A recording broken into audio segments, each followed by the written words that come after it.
सदाशिवसमारम्भां शङ्कराचार्यमध्यमाम् अस्मदाचार्यपर्यन्तां वन्दे गुरुपरम्परां दयाकरं दयाकारं दान्तं धर्मप्रवर्तकं प्रणमामि दयानन्दं मदाचार्यवरं परम् ॐ सहना भवतु सहनौ भुनक्तु सह वीर्यं करवावहै तेजस्विनावधीतमस्तु मा विद्विषावहै ॐ शान्ति शान्ति शान्तिः. Shanti mantra we will learn today. Om Bhadrang Karnebhihi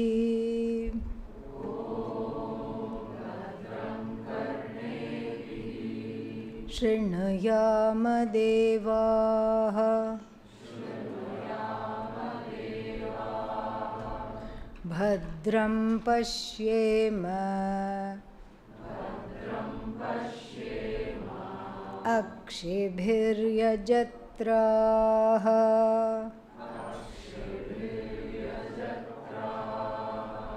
Sthirairangai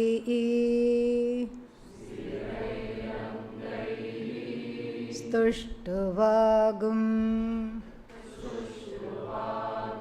Sastanubhihi Vyashema Devahitam Yadayuhu Swasti na Indra Vriddhashravaha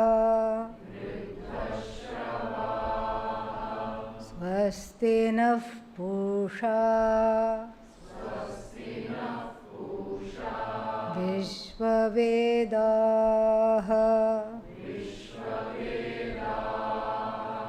Swasti nastarkshyo Arishtanemihi Swasti no Brihaspati'r Dadhatu. Om Shanti Shanti Shantihi.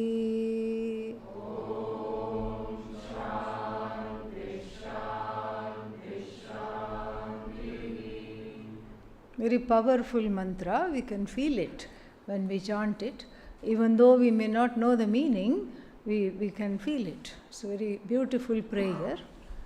So, starts off with what is very much evident.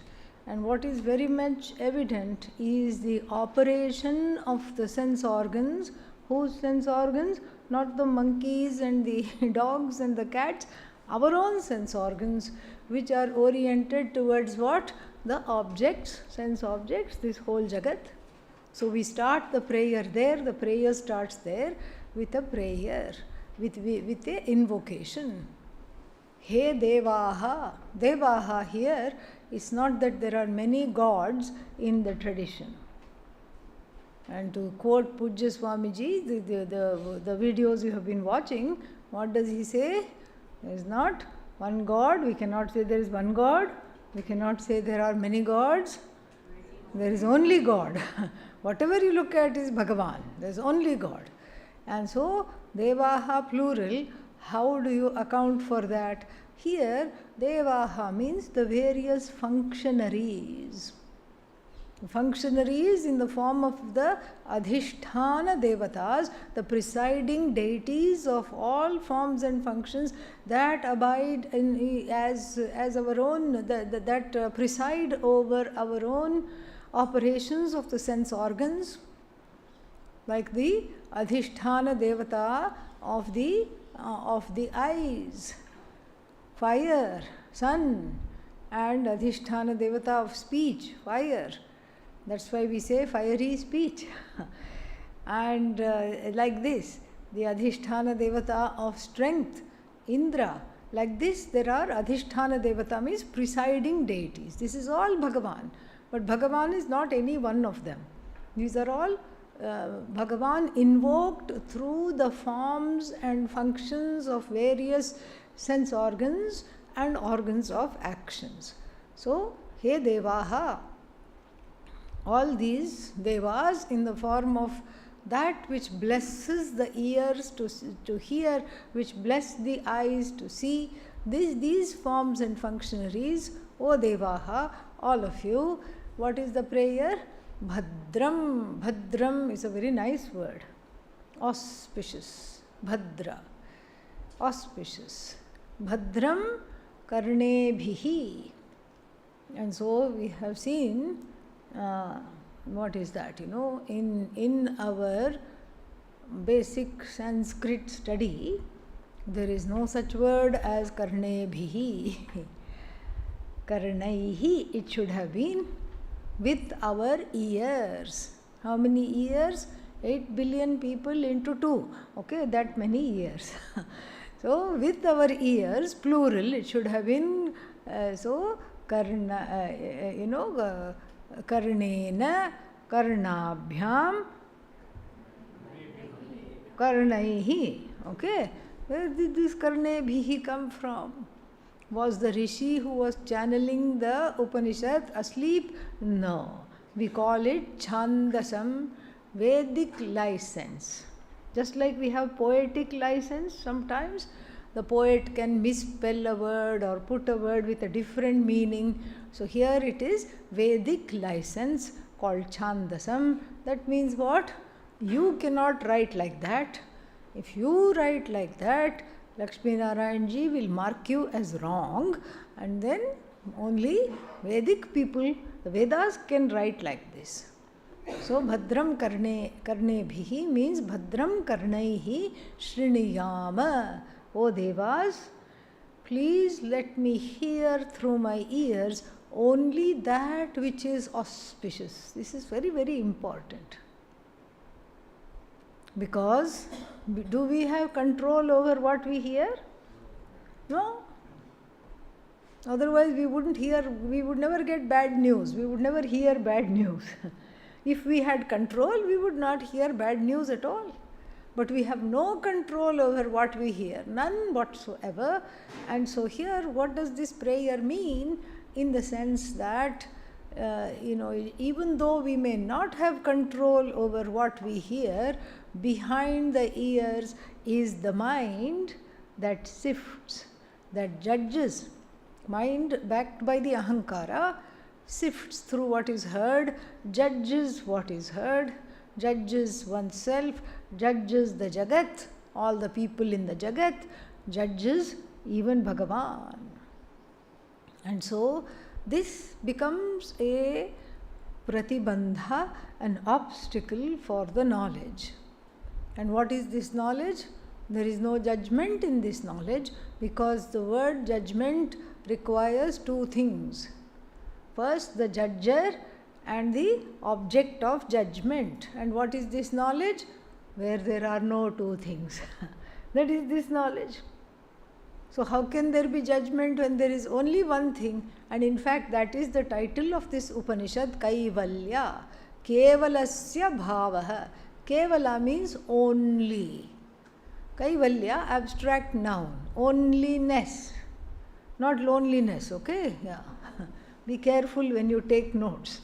What is this Upanishad? Loneliness Upanishad. Don't go say that after going from this 3 months course. How to be lonely. You don't need instruction on how to be lonely. Okay? That comes without instruction. So the lonely one, namely this sad, miserable jiva, is replaced by the understanding, I am not lonely, what am I? Only.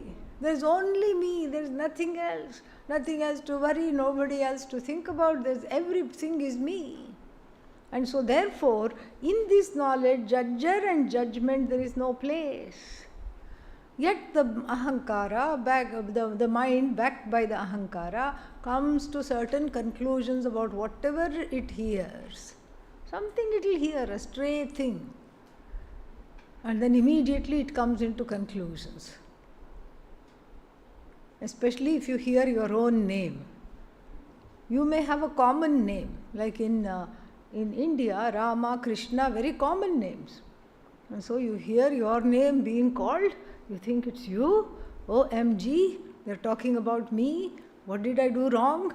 Why are they talking about me? What will happen to me? How will it happen? All this leads to an inauspicious series of conclusions. Inauspicious means abhadram, bhadram auspicious. But what is this that is inauspicious? Inauspicious means that which leads to sorrow, anger, strife, conflict. This is the definition of the effects of inauspiciousness. Inauspiciousness means it has everything to do with going down the rabbit hole of all kinds of wrong thinking, wrong ideas, and which lead to sorrow, fear, and samsara. Samsara is the most inauspicious thing we know. This is what it is. And so, therefore, the prayer to hear only that which is auspicious doesn't mean that I try to only be in places where good news is shared. No, that's not the idea. Even when there is something difficult that I hear, let me not come into inauspicious conclusions about what I have heard. That is the prayer. Let me be focused on seeing everything objectively. Difficulties are there. That is an objective understanding. But converting the difficulties to my own difficulties and my own challenges, personalizing the difficulties, is what is that? That is subjective conclusion. So what I hear, let it be on the realm of the objective, and when it is left to be on the realm of the objective, something beautiful happens. I delegate it to part of Ishvara Srishti. Ishvara Srishti is easy to deal with when I don't have an overlay of my own Srishti on top of Ishvara Srishti. Ishvara Srishti, and what is the other one called? Jiva Srishti. Jiva Srishti, my own creation, based on the confusion in my own head. Confusions, I should say plural, because there are many in number. If it was one, then we could just have a one-day course. Only one confusion, we can just finish it off in one day. But the confusions are too many, they are rampant. And so therefore, this prayer to not convert what I have heard into a personal sob story of my own thing, not to convert what I have heard into self-judgment, not to convert what I have heard into some other inauspicious thing, judging others, judging myself, all these things. Let it remain in the realm of Ishvara's projection, without my own input of my own projection. This is very, very important. Therefore, bhadram karnebhihi shriniyama he devaha. And in the same way, bhadram pashyema akshibhihi. Akshibhihi, with our eyes, let us see only that which is auspicious. Same idea here. Let me not convert everything into an inauspicious story, because that is part of the samsara view. If I have the samsara glasses, then you know what happens? Then I convert everything into something bad, something wrong, something waiting in the offings for me, something waiting to pounce on me. This is the problem. So, akshibihi, whatever I see, let it again be in the realm of Ishvara Srishti. It doesn't mean to be this prayer is not a desire to remain in denial. I only want to see nice things, I only want to hear good things. That's not possible. The Jagat is vast, and then besides, what you think is good and what you think is bad is very subjective. So that subjective overlay, I want to withdraw. That is the idea. I want to withdraw this subjective overlay. And the subjective overlay is my own categorization of things into good and bad, pleasant and unpleasant, which has nothing to do with the thing itself. So here these two, Bhadram Shriniyama, Bhadram Pashyema, is a prayer for objectivity. Objectivity is another word for Vairagya. The objective translation of Vairagya is objectivity. Where my own personal beliefs, ideas, fears are not put over whatever I see. So whatever I see is biased by my own fears. And everything in life therefore becomes a, what is that term? Self-fulfilling prophecy. Let's say somebody has an idea that one is always failing in everything, I am a loser. Somebody has this idea. So whatever they see, whatever they hear, what is that? That fear of failure, that fear of being a loser rehearses itself and looks for confirmation everywhere. Oh, I'm an idiot, I'm a failure, I'm a failure. See, even whatever I'm seeing proves that I'm a failure. Whatever I hear proves I'm a failure. It doesn't prove any such thing. But what do? I don't understand that. I don't hear that. I don't see that.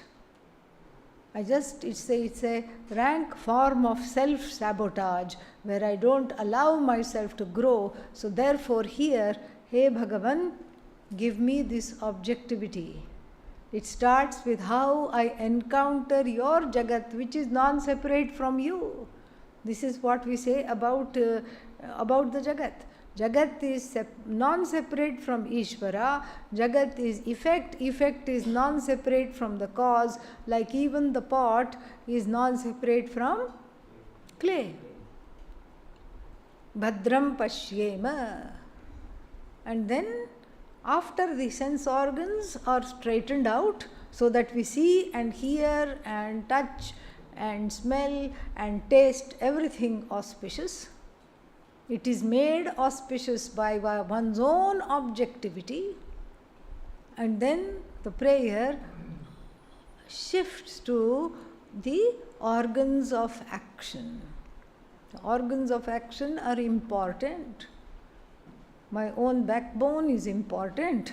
My hands and legs are important. Why?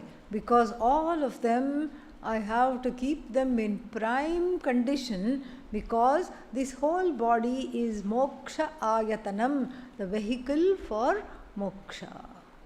The body being a vehicle for moksha, the vehicle, if it is squeaky, it is difficult.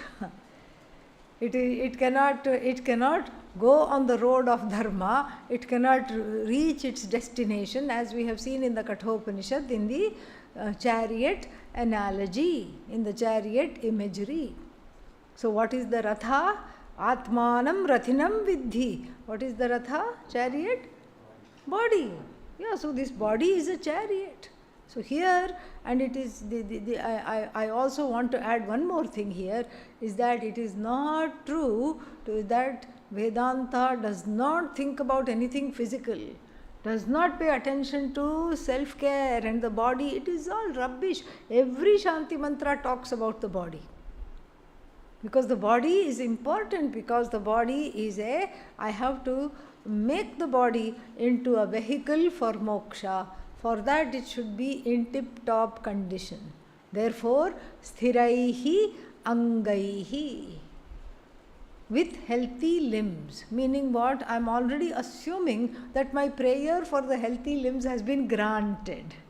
This is the atmiyata, the intimacy of this prayer. I know that you will grant me healthy limbs. Why? Because moksha is my birthright. And here I am embarking on moksha. So therefore this has to be already part of the package. So the healthy limbs, sthira means not restless, not shaking, not weak. Nice, a body that has the ability to sustain whatever it takes to gain this knowledge. Otherwise, what happens? Well, you go and the person just collapses. That should not be the case. Because this knowledge requires a certain exposure to the teachings. So there has to be a way in which the body is sustained through the demands of the Shravanam. And so that means let me have all the things that I need to keep the body in good condition, and the limbs should be supple, smooth, full of good muscles. Musculature is important, bones are important, everything is important. Let me be in fit condition. Why? So, sthiraihi angaihi tuštuvamsaha. Tuštuvamsaha comes from the root verb stu, to praise. Tuštuvamsaha tanubhihi. Tanu usually means body, but here it means body of words of the Veda. Tuštuvamsaha tanubhihi. So that keep our limbs healthy, keep our bodies healthy. Why? So that we can use this body as a vehicle of worship, as dedicated to you, as a vehicle of worship. Because where has this body come from? Did I make my body? No. Did my mother make this body? No, she also doesn't know how to make the body. Mother doesn't know how to make body, the mother's womb is just an incubator for this body. Mother does not have the knowledge how to put everything together. You can go ask her, Mom, did you make my brains? Go ask her, and then what will she say? I wish I had made your brains so that you would not ask such silly questions. That's what she would say. So, mother has not made this body, much less the father. So, therefore what? This body is given by Bhagavan. It's already here. It's here. And so, may this body be supple, be healthy, and give me the grace of using this body to just serve you, to praise you, to worship you. Why should I serve you, praise you, worship you? Okay, you gave a body and I didn't ask to be born, you gave me this body, why should I worship you? This is a very important question. Because this worship requires surrender. And the surrender is an expression of one's own helplessness over all the things that one does not and cannot control in one's life. This is the expression of helplessness. And then where should this helplessness be expressed? At the feet of Bhagavan, at the altar that is Bhagavan. That's why it's called altar. It's an altar of surrender. Why? Because it has the power to alter your vision. That's why it's called altar of surrender. Here is where I can let go. I can let everything go. And so therefore, I have to see this very clearly, that I worship you not for your sake or your demanding worship. That is, that which demands worship is not Bhagavan. But I worship you for what? My own sake. So that all these blocks in how I see, how I hear, and all these personalizations, wrong personalizations, this feeling of constant victimization is all taken care of. So let me be, make me into a bhakta. What am I? Not a bhakta. Never a bhakta. And in fact, I feel I am always faking it. I don't know when I will make it, because my heart is not there in worship.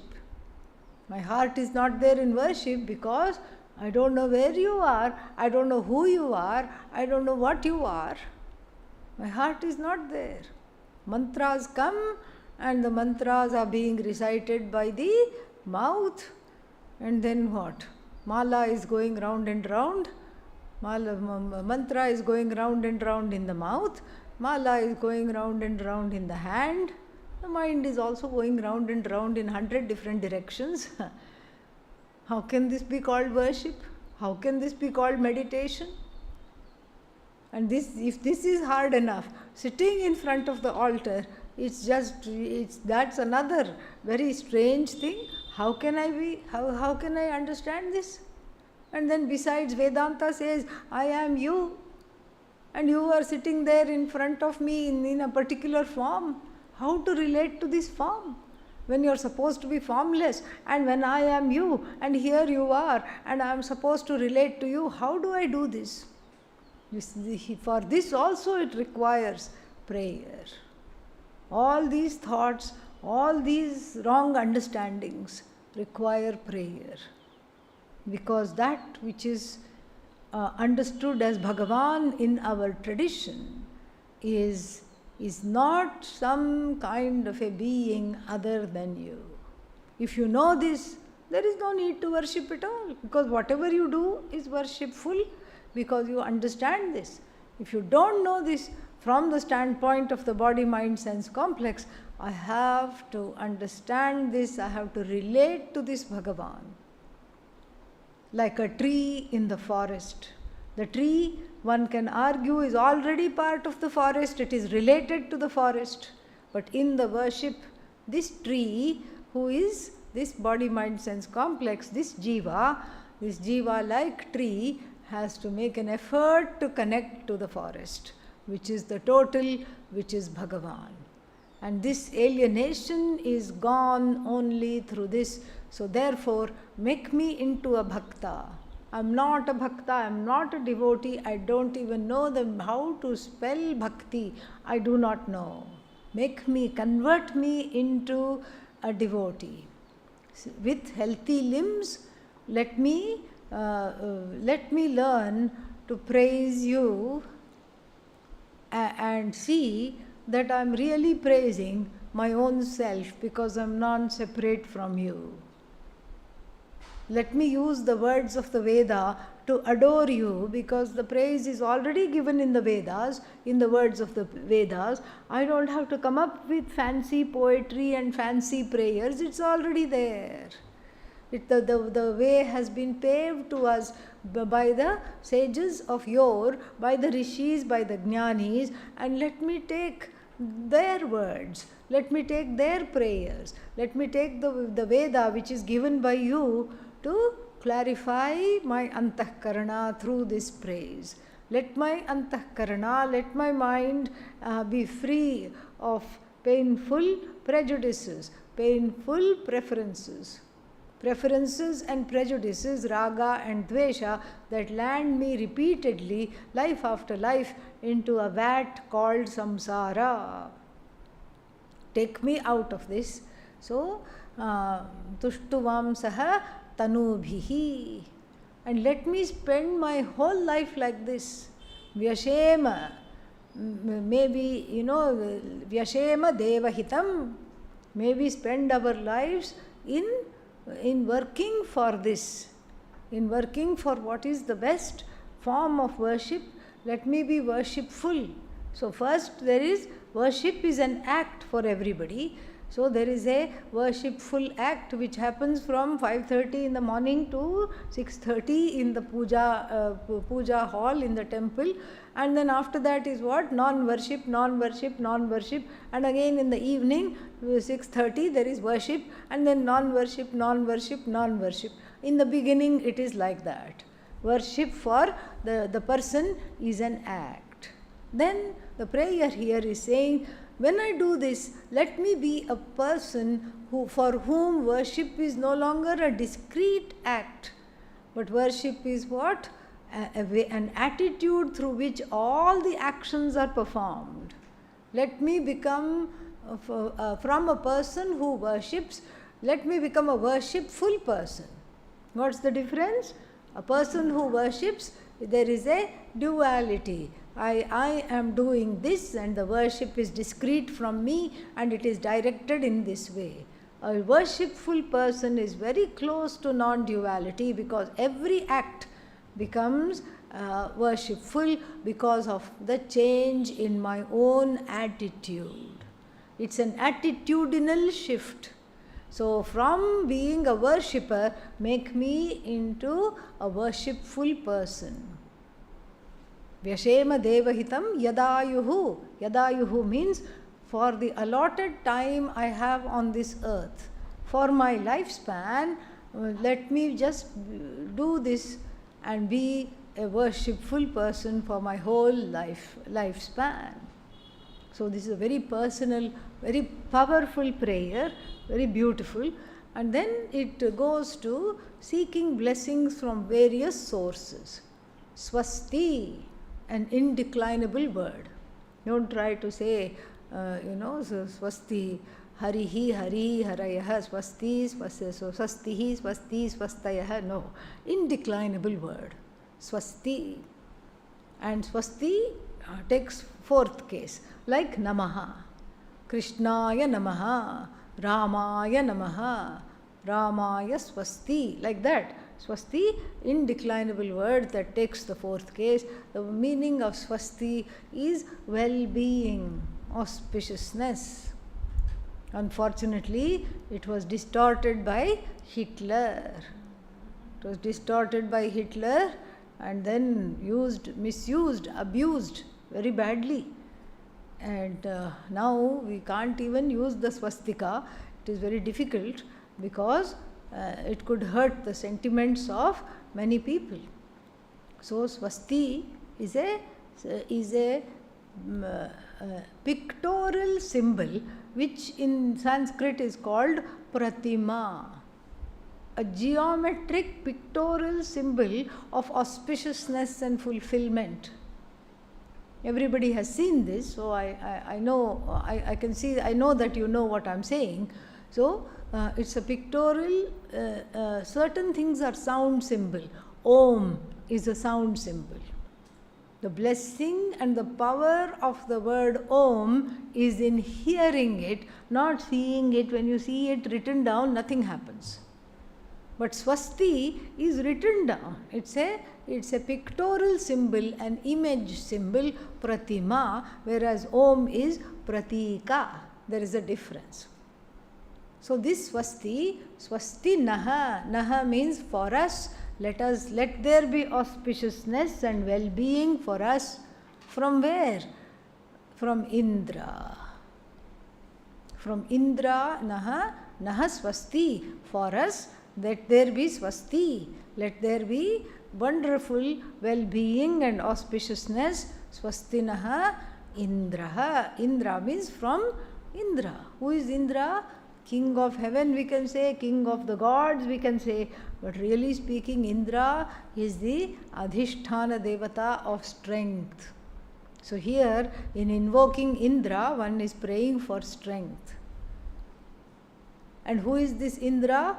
Vriddhashravaha, Vriddhashravas, Vriddhashravaha. Vriddhashrava means, Vriddha means increased, increasing. Shrava means somebody, all the people have heard of him. So these are all names of ancient times, very good name. Bhurishrava, Vriddhashrava, Vajashrava. Where have we heard the term Vajashrava? Kathopanishad, very good. Yes. So, Vajashrava, one who is famous for Vajam, giving of food. Vriddhashrava, one of increased fame. Oh, is Indra famous? Sure he is. Google Indra. Not now, okay? In your own time. Google Indra and you will see how famous he is. So many hits he will have. Even though he is such an ancient being, he will have so many hits on Google. Okay? So, nobody is there that doesn't know Indra. Indra is famous even in places like Bali. Thailand people talk about Indra. Sri Lanka people talk about Indra. In all the places people know Indra. And even in the ancient time, Indra was very famous for all his deeds and all the ways in which he gained this fame for himself because of his strength, because of the Vajra, his Ayudha, his weapon. So, Swastinaha Indro Vriddhashravaha and Swastinaha Pushan, like Atman, Atma. Pusha. What is Pusha? Sun. So the first source of Swasti, let it be from Indra for strength. And then the second source of Swasti is Pusha, the sun. What does the sun symbolize? The sun symbolizes clarity, proper, correct sight, both literal sight and also metaphorical sight, where I can only see the auspicious things, that also. And literally the sight comes from the sun, the Adhishthana Devata of sight. Let my sight be intact. Let my clarity of vision, both literal and metaphorical, figurative, be there. Let me see things clearly, pun intended. And who is this Pusha? Vishwavedaha, world famous. Who doesn't know the sun? Everybody knows the sun. The sun which is known to everybody. If every child in every culture knows what this sun is. Swastinaha Pusha Vishwavedaha. Then Swastinaha Tarkshaha. Tarkshaha means the Garuda. Garuda. Who is Garuda? This eagle, which is the mascot of Lord Vishnu. And this Garuda, the eagle, has some kind of a mythical eagle, we can say, has a huge wingspan, glides all over, flies very high in circles, and then it is said to have a kind of a dual vision. Now, one vision is to see everything in general, and the other vision is to just see the prey in particular. So if it is flying above, it will see everything in general. It will take in the mountains and everything, the river and all that, and it will also see one rat going somewhere, and rat is lunch. So it will swoop in and then go to the goal of whatever it is looking at. So therefore we pray to the Garuda to give me this kind of a vision of not missing the forest for the trees. Let me appreciate the forest, and if the forest is Brahma Vidya, let me know this in general, and let me also know this in particular. Sometimes we may miss the particularities. We know somehow things in general are known. I have this vague understanding. Don't ask me anything in particular. Some people are like that. Some people obsess on the particulars. Avastha traya prakriya, sleeping, waking and dream state, got it. Okay, what else? Cause, effect, prakriya. That which is the effect is the cause is not the effect. Got it. And then what else? And then so many other prakriyas are there. Got it. But what are these prakriyas trying to show? I don't know. In general, where are the prakriyas headed to? What are they revealing? It's no point in memorizing the prakriyas. So you know the prakriyas, that is good. But what is the intention of the prakriyas? What is it trying to show? That such a person will not be able to understand. Some people obsess over small things. They want every I to be dotted and every T to be crossed. They are not able to get out of themselves and see the whole vision. And some people are very good with the vision. You ask them the particulars, bye-bye, you have lost them. So the Garuda symbolizes a fantastic balance between the particular and the total, between the Vyashti, the individual, and the Samashti, the total, between the micro and the macro. Let me be able to appreciate both. Swastinaha Indro, Swastinastarkshaha, and who is this Tarkshaha? Arishtanemihi. Arishtanemihi means the one who has an unimpeded path. Where it wants to go, there is nothing there.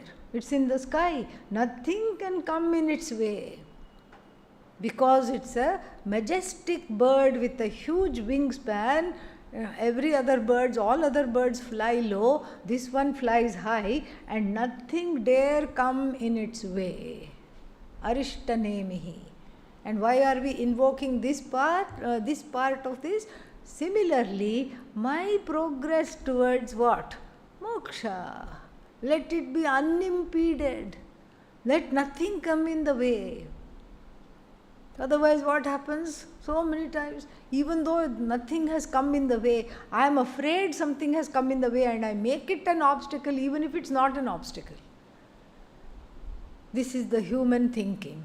The human thinking is, oh, everything is going well. Nothing is wrong. What's wrong? Something must be wrong because everything is going well. I don't understand that thinking, but it is there. It is there. To a certain degree, it is there. And so this is just manufacturing obstacles. Obstacles are not there. But then I worry that the fact that there are no obstacles itself is an obstacle. And then I make it into an obstacle. So Arishtanemihi, save me from myself, O Garuda. You are a great example of unimpeded majesty. Your majesty in flight from point A to point B without any obstacles. Make my road to moksha. Road to moksha, moksha is you, okay? But this is just a metaphorical, just an imagination, very beautiful one at that. Moksha is me, but I don't know it. So I am a traveler, I am a sojourner along the way, and as I am flying, let me not construct all kinds of obstacles. Very beautiful here, because you see, Vedanta, somebody asked Pujya Swamiji, if I study Vedanta, will all my problems go away? What is your guess? No. Then why am I here? I thought if I enroll in a Vedantic course, then all my problems will go away. Isn't that what moksha is? Isn't that what freedom is? No, that's not what freedom is. The problems won't go away. What will go away is your vision of what those problems you think are. That will go away. Problems will be there, but your vision will change. How will it change? To illustrate this, we can take one popular classic. This is the name of which is Gulliver's Travels. Have you encountered this book? First, he is in the land of giants. Every time he becomes like this puk fellow. Ooh.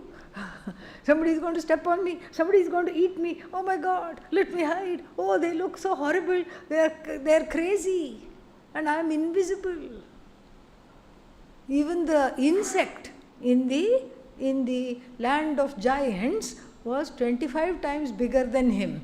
And so he was just so afraid, he was just petrified. And then from there, again, this is a very interesting dystopia. And then from there, he is transported in the next anecdote to the land of Lilliput. Lilliput means chota people, small, tiny people. And these tiny people, they are very afraid of him now. The tables have turned, the shoe is on the other foot. And then when he comes to consciousness, he finds himself on the beach, and then every hair they have taken, and they thought they have taken a huge nail and put it, hammered it in so that they have how to tie up this big giant, they are thinking. But it was of no use, because he just went like this, and all their nail was thinner than a toothpick. All the nails came out, he went like this, he was free in 1 second. And then now it was his turn to see, okay, these are all small people.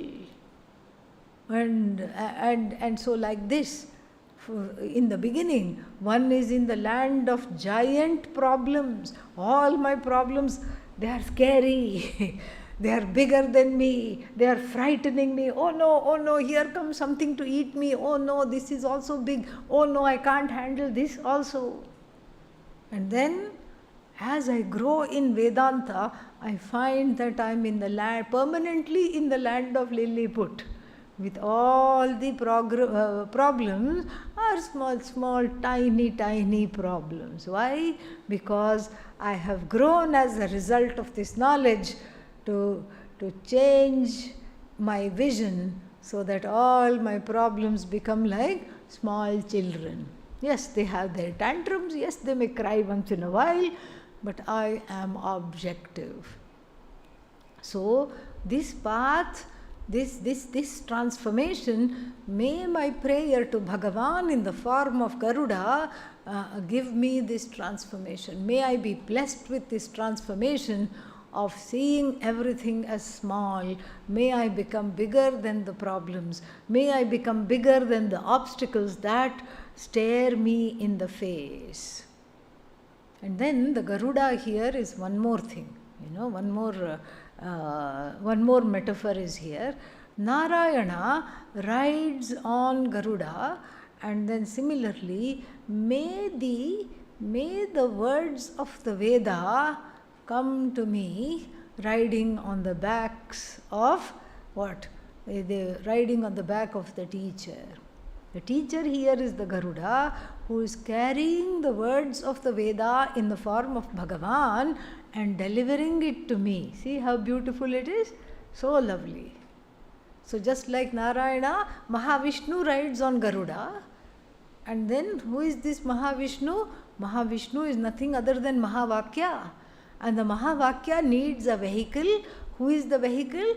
Teacher is the vehicle.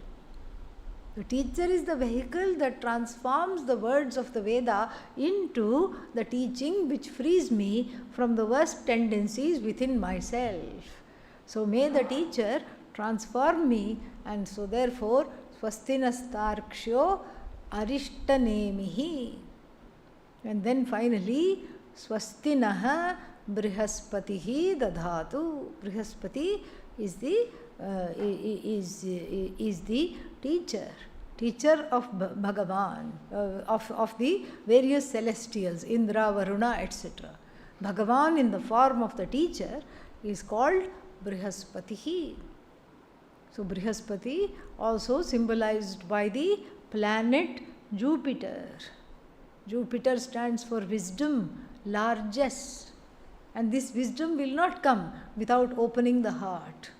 I have to overcome the scarcity mentality, and to take recourse to worshipping Bhagavan in the form of the Guru is very important, because that smallness of thinking, poverty mentality, scarcity mentality is not going to help. Yesterday we heard a very nice song composed by Purandhara Dasa on goddess Lakshmi. And here what are we trying to avoid? Her elder sister, whose name is Alakshmi. Not Saraswati, Alakshmi. Yeah. Alakshmi is all, she has an elder sister, but that's where the similarity ends. Alakshmi wears tatters. Alakshmi is always has a sour, dour face, like this. Alakshmi looks emaciated. Lakshmi looks radiant, resplendent. This is the story in the Puranas. This is what is there in the Sri Sukta also. This is what we hear, and this is as we grow up, this is the story given by grandmas and grandpas to children growing up in the tradition. And we say, please Lakshmi, you come to my home, but don't bring your elder sister. Keep her at the door. She is sometimes called Jyeshtha, elder sister. Sometimes she is called Alakshmihi. And when you study the Sri Suktam, you have to be careful. Alakshmir me nashyatam tvam vrine. I choose you, Lakshmi, not Alakshmi. But then there is this engaf padanta datihi. There is a sutra meaning that when the a follows a, then the a is elided. So sometimes what happens when they break in the wrong places while chanting, Lakshmir me nashyatam, may Lakshmi be destroyed for me. No, you have to be careful how you chant. You don't want to ask for the wrong things. Yeah, and so here this Brihaspati is connected to that the inner Lakshmi, meaning Lakshmi is not all about money. It's the wrong understanding. Lakshmi is about abundance, and the abundance starts here. When I feel big within, I have to feel big, I have to think big, I have to act big, because this knowledge is the biggest thing of all. And so therefore, I need the grace of Brihaspati to overcome this smallness, overcome this poverty of thinking, etc. And then Swastino Brihaspatir Dadhatu, may I get that. Very beautiful prayer, and then it is followed by 3 Shantis. Why 3 Shantis? Yeah, exactly. So there are lots of obstacles. 1 Shanti is not enough. So many obstacles are there. And the obstacles have been classified into 3 sources. Adhidaivikam, Devan adhikritya tishtati, centered on acts of Bhagavan over which I have no control. Adhidaivikam, Adhideva. And then those include earthquakes, floods, and fires which are not set by human beings, forest fires, things like that. And then we have, so may there be freedom, Shanti, may there be no obstruction from that particular source. And then Swastina, we finished that. So Shanti, second Shanti is, may there be no obstacles from Adhibhuta. Bhutan adhikritya tishtati, that which is centered on the elements. Elements means my own surroundings.